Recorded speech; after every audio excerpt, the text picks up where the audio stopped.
L'Italie est en demi-finale de l'Euro 2020 et c'est amplement mérité. Ils nous ont encore sorti une très grande performance collective. C'est depuis le début de l'Euro pour moi l'équipe la plus plaisante à regarder.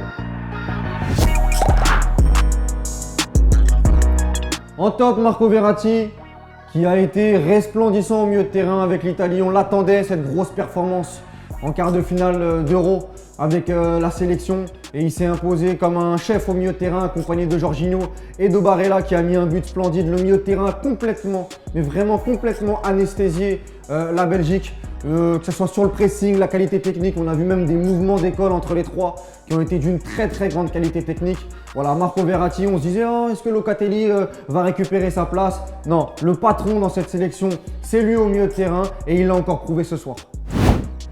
Un autre top côté italien, c'est Insigne qui nous a mis un but, mais un but incroyable les amis.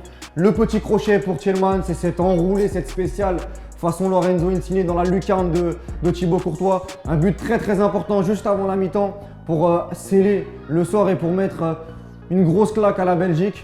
Et au-delà de son but, il a été impressionnant sur son côté droit avec Spinazzola. C'est la force de l'Italie depuis le début de l'Euro. Spinazzola l'a beaucoup aidé, même si malheureusement il s'est blessé en fin de match. Et on espère que ce ne sera pas très grave pour la suite de la compétition. Mais voilà, le côté droit de l'Italie a été impressionnant ce soir, emmené par le petit, le grand Lorenzo Insigne.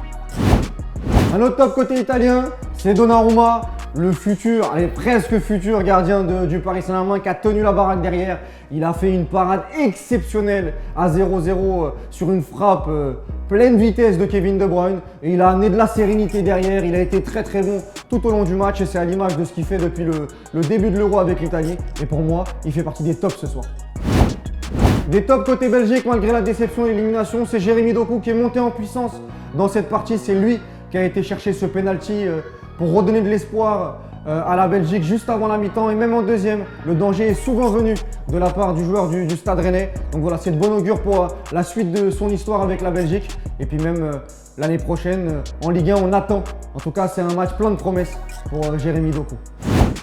Il a été accompagné de Kevin De Bruyne qui, malgré sa blessure à la cheville sur le match précédent, a tenu son rang, même si ça a été compliqué physiquement. Ça a été l'un des joueurs les plus dangereux avec cette grosse frappe sur Donnarumma ou même ces différences faites en première ou en deuxième période sur ce ballon millimétré pour Lukaku.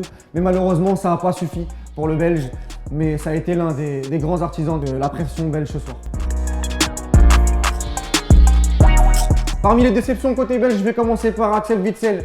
On le sait, il a eu une saison blanche avec Dortmund et ça s'est ressenti ce soir. Sincèrement, je l'ai trouvé en grande difficulté face au milieu de l'Italie.